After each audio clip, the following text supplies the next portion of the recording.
17 mile লম্বা হয়ে আমার নবীর সামনে একটা জিন এসে দাঁড়িয়ে গেছে। জিন এসে ডাক দেয়, বলে নবী, আমার হাতের মধ্যে এক ব্যক্তি খেজুর পাতার সিলকা দিয়া বান লাগাইয়া দিছে, আমি এই বান ছুটাইতে পারি না নবী, আমার এই বান আপনি ছুটাইয়া দেন। সুবহানাল্লাহ বলতেন না? আমার নবী ডাক দেখো, জিন, তোর এত ক্ষমতা, এই বান যদি 7 বছরের বাচ্চাকে দেওয়া হয় তাহলে এই বাচ্চা টান মাইরা ছিঁড়ে ফেলাইব, কিন্তু তোর অত বড় ক্ষমতা থাকার সত্ত্বেও তোর হাতের মধ্যে সামান্য খেজুর পাতার সিলকার বান ছুটাইতে পারস না, তুই কেমন জিন? জিনে একটা ডাক দেখো, নবী গো, ও নবী গো, আমি জায়গায় জায়গায় ঘুরতেছি গো নবী, আমার হাতের বান ছুটাইতে পারি না। আমি লক্ষ লক্ষ জিনের কাছে গেলাম, আমি হাতের বান ছুটাইতে পারি না। আমার নবী বলে, জিন, তোর তো অনেক ক্ষমতা, তুই পাহাড় উল্টাইতে পারস, দালান দালান খুঁটা ভাঙতে পারস, গাছ উল্টাইতে পারস, তোর হাতের বান ছুটাইতে পারস না। জিনে ডাক ডাক, নবী, ও নবী গো, এই বান আমি কেন জানি ছুটাইতে পারি না। আর এই বান যে ব্যক্তি দিছে, ওই ব্যক্তি বলে দিছে, জায়গায় জায়গায় ঘুরবি, কেউ বান ছুটাইতে পারবো না, জায়গা মতে গেলে ছুটাইতে পারবি, কেন হই কিয়ামত আগ পর্যন্ত এই খেজুর পাতার সিলকার বান ছুটাইতে পারবি না। আরো জোরে জোরে কোন সুবহানাল্লাহ। তাহলে এই বানের মধ্যে পাওয়ার আছে কি নাই? আরো জোরে বলতে হবে, পাওয়ার আছে কি নাই? তখন আমার নবী বলতেছে, জিন, তুই পাহাড় উল্টাইতে পারস, দালান দালান কুটাও ভাঙতে পারস, গাছও উল্টাইতে পারস, এখান থেকে সেকেন্ডের মধ্যে অন্য জায়গায়ও যাইতে পারস, সামান্য হাতের মধ্যে খেজুর পাতার সিলকার বান ছুটাইতে পারস না, তুই কেমন জিন? তখন জিনে বলতেছে, নবী, আমি বান ছুটাইতে পারি না, শুধু আমি না, লক্ষ লক্ষ জিনের কাছে গেছি, এই বান কেউ ছুটাইতে পারে না, সবাই ব্যর্থ হইতেছে নবী। আর যে ব্যক্তি বান দিয়েছিল নবী, এই ব্যক্তি তো ঠিকই বলেছে নবী, এই ব্যক্তি বলেছিল জায়গায় জায়গায় ঘুরবি, বান ছুটাইতে পারবি না, জায়গা মতে গেলে ছুটাইতে পারবি না, হয় কিয়ামত আগ পর্যন্ত গেলে ছুটাইতে পারবি না। জোরে জোরে কোন সুবহানাল্লাহ, আরো জোরে কোন সুবহানাল্লাহ। আমার নবী ডাক ডাকো, তোর হাতের মধ্যে কে বান দিছে জানোস নি? তখন জিনে ডাক ডাকো, নবী, আমি তো জানি না কে হাতের মধ্যে বান দিছে। আমার নবী বলতেছে, জিন, তুই একটু এখানে অপেক্ষা কর, জোহরের আজান হইব, এই ব্যক্তি মসজিদে নববীর মধ্যে ঢুকবে। জোরে জোরে কোন সুবহানাল্লাহ। এই বান যে দিছে আমার নবী চিনে কি চিনে না? যে বান দিছে আমার নবী জানে কি জানে না? তখন জোহরের আজান হয়ে গেল। কি হয়ে গেল? জোহরের আজান যখন হয়ে গেল, তখন আস্তে আস্তে আস্তে আস্তে মসজিদে নববীর মধ্যে একজন একজন একজন একজন করে আমার নবীর সাহাবী ঢুকতেছে। জোরে জোরে কোন সুবহানাল্লাহ। তখন সাহাবীর মধ্যে ঢুকাঢুকি করার পর যখন আস্তে আস্তে যখন সাহাবীরা ঢুকতেছিল, তখন হঠাৎ করে দেখা যায় যে এই ব্যক্তি হাতের মধ্যে খেজুর পাতার সিলকা দিয়া বান লাগাই দিছিল, ওই ব্যক্তিও মসজিদে নববীর মধ্যে ঢুকতেছে। জোরে জোরে কোন সুবহানাল্লাহ, আরো জোরে কোন সুবহানাল্লাহ। তখন যিনি ডাক ডাকো, নবী, এই লোকটাই তো আমাকে খেজুর পাতার সিলকা দিয়া বান লাগাই দিছে। নবী ডাক দা বলে, জিন, তোরে বুঝি আলী আমার মাওলা, আলী তোরে খেজুর পাতার সিলকা দিয়া বান লাগাই দিছে? জিন। আর যিনি ডাক ডাকো, নবী, এই ব্যক্তি আমাকে আমার হাতের মধ্যে খেজুর পাতার সিলকা দিয়া বান লাগাই দিছে। আমার নবী বলতেছি, জিন, তুই মসজিদের বাহিরে অপেক্ষা কর, জোহরের আজান হইছে, আমরা নামাজ পড়ার পর এই আলোচনা আমরা ফাইসালা করব। আলোচনা কোন সময় ফাইসালা করব? নামাজের পর আলোচনা ফাইসালা করবে। তখন যিনি জিজ্ঞাসা করতেছে, ইয়া রাসূলুল্লাহ, আমি কেন মসজিদে নববীর বাহিরে দাঁড়াবো? আমি তো ভিতরে ঢুকতে পারি। আমার নবী ডাক দা বলে, জিন, এই মসজিদের মধ্যে শুধু মুসলমানরাই ঢুকতে পারে, কারণ এই মুসলমানরা আমার মাওলার নামে, আমার মাওলার শানে, আমার মাওলা যা হুকুম করে তাই পালন করে। জোরে জোরে কোন সুবহানাল্লাহ। তখন জিনে বলে, আচ্ছা। যখন জিন মসজিদে নববীর বাহিরে যখন দাঁড়ায় অপেক্ষা করলেন, তখন নামাজ শেষ হওয়ার পর সাহাবী একজন একজন করে যখন মসজিদে নববীর মধ্যে থেকে যে রওনা দিয়ে দিছে বাড়ির দিকে, তখন মাওলা আলী যখন মসজিদে নববীর মধ্যে থেকে বাইর হইতেছে, আমার নবী ডাক দাও, মাওলা আলী তুমি এদিকে আসো। যখন আমার নবী এদিকে আসলেন, তখন জিনকে ডাক দাও, বলেন নবী জিনকে ডাক দাও, বলে জিন তোর হাতের মধ্যে খেজুর পাতার সিলকে দিয়ে কেন বান লাগিয়ে দিছে আমাকে বল। সুবহানাল্লাহ বলতেন না? আরো জোরে কোন সুবহানাল্লাহ। রহস্য আছে কি নাই? রহস্য আছে কি নাই? আরো জোরে কোন আছে কি নাই? তখন সেই কথা বলার পর আমার নবী যখন সেই কথা জিনকে জিজ্ঞাসা করলেন, যখন জিনে ডাক দাও, বলে নবী আমি বলতেছি। জিনে ডাক দাও, গো নবী গো, ও নবী গো, আমি রাস্তা দিয়ে যাওয়ার সময় গো নবী হঠাৎ করে দেখা যায় ওই লোকটা খেজুর পাতা খেজুর গাছের নেশার মধ্যে বসে বসে আপনার মাওলার নামে জিকির করতেছে গো নবী, আপনার মাওলার নামে জিকির করতেছে, চক্ষু বন্ধ করে মুলাকাবা করতেছে গো নবী।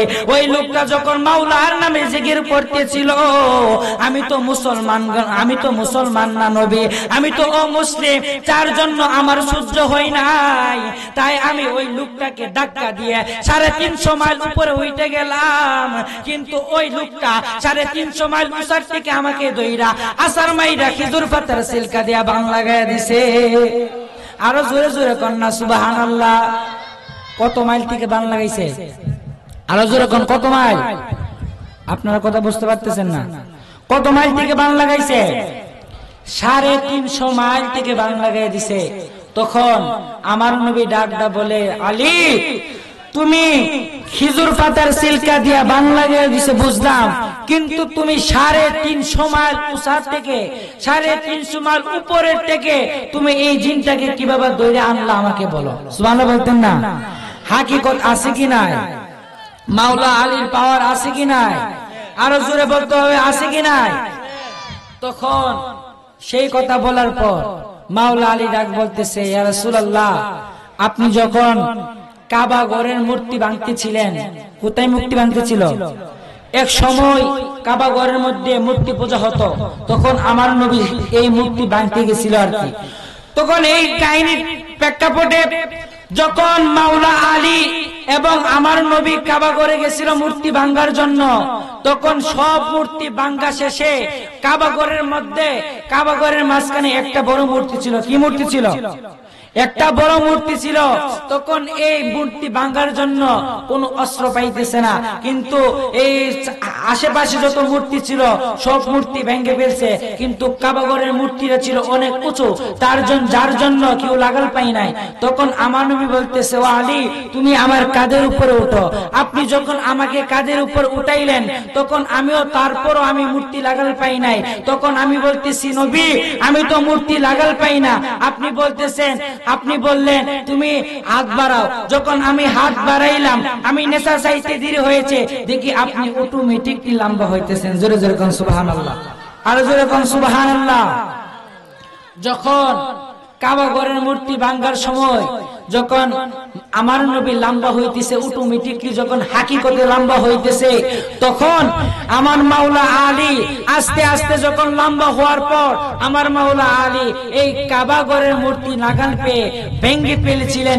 তখন আমার নবী বলেছিলেন, ও আলী তুমি কিয়ামতের আগ পর্যন্ত তুমি যতদিন দুনিয়ার মধ্যে বেঁচে থাকবা, ততদিন তুমি ইচ্ছা করলে জমিন থেকে আসমান পর্যন্ত তোমার হাত বাড়িয়ে লম্বা লাগাল পাইতে পারবা। জোরে জোরে কোন সুবহানাল্লাহ। নবী আপনিই তো আমাকে এই ক্ষমতা দিয়েছেন, সুবহানাল্লাহ বলতেন না? তখন আমার নবী বলতেছে, আলী তাহলে কি এই লোকের এই জিনের হাতের খেজুর পাতার সিলকার বান ছুটানো যায় কিনা? তখন মাওলা আলী ডাকদা বলে, নবী আমি এই খেজুর পাতার সিলকার বান ছুটাইতে রাজি, কিন্তু একটা শর্ত আছে। কয়টা শর্ত? একটা শর্ত আছে। এই শর্তটা হলো ওই জিনটাকে মুসলমান হইতে হবে। জোরে জোরে কোন সুবহানাল্লাহ। আর জোরে কোন সুবহানাল্লাহ। এই জিন কি করতে হবে? মুসলমান হইতে হবে। যখন এই জিনেরকে যখন সেই কথা জিজ্ঞেস করলো, জিনে ডাকদা বলে, আমি মুসলমান হব, তার বিনিময়ে আমার হাতের খেজুর পাতার সিলকার বান ছুড়াই দিতে হবে। জোরে জোরে কোন সুবহানাল্লাহ। এই জিন হাতের খেজুর পাতার সিলকার বান অনেক সমস্যার মধ্যে পড়তে হয়েছে। এই বান যতক্ষণ পর্যন্ত ছিল তার কোনো ক্ষমতা নাই, তার কোনো ক্ষমতা নাই। এই বান এতই বিষাক্ত ছিল, এই বান এতই হাকিকতের ছিল, সত্য ছিল, যার কারণে জিনের যত শক্তি আছে সব শক্তি নিমিষে শেষ। সুবহানাল্লাহ বলতেন না? আর জোরে বলেন সুবহানাল্লাহ। তখন জিনে ডাকদা বলে, নবী আমি মুসলমান হব, আমি কয়বার কালিমা পড়ব? 100 বার, 1000 বার, 1 লাখ বার, আপনি যতবার বলবেন নবী আমি ততবারই কালিমা পড়ব। তারপরও আমার খেজুর পাতার সিলকার বান ছুটাই দিতে হবে। মাওলা আলী ডাকদা কো, জিন তুমি 100 বার কেন, 1000 বার কেন, তুমি যদি কিয়ামত আগ পর্যন্ত তুমি কালিমা পড়তে থাকো তাহলে তুমি মুসলমান হইতে পারবা না, যতক্ষণ পর্যন্ত আল্লাহর প্রতি বিশ্বাস এবং রাসূলের প্রতি ঈমান না আনবা। জোরে জোরে কোন সুবহানাল্লাহ, আর জোরে কোন সুবহানাল্লাহ। তখন এই জিনকে যখন জিজ্ঞাসা করলে, তখন জিনে বলে, তাহলে আমাকে কি কি করতে হবে? তখন বলতেছে তোমাকে উযু করতে হবে। জোরে কোন কি করতে হবে? যখন উযু করতে হবে, তখন জিনকে যখন সেই কথা বললো, জিনে কো, আমি তো উযু পারি না, কিভাবে উযু করব? তখন মাওলা আলী বলতেছে, তোমাকে আমি উযু করাইয়ে দেব, কিন্তু একটা শর্ত আমারও আছে, তোমার এই বান ছুড়াই দিতে পারবো না। সুবহানাল্লাহ বলতেন না? আর জোরে কোন সুবহানাল্লাহ।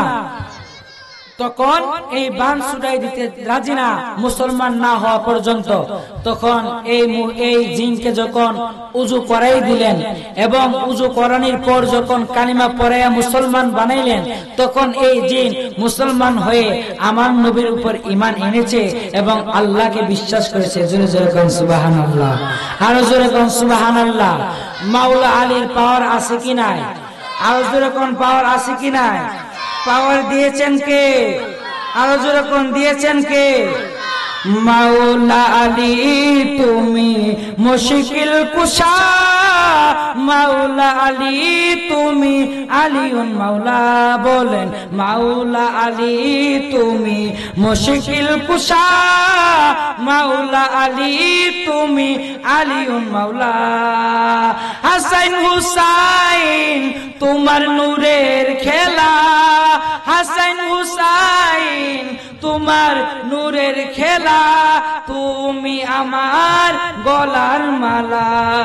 মাওলা আলী তুমি মুশকিল কুশা, মাওলা আলী তুমি আলিউন মাওলা।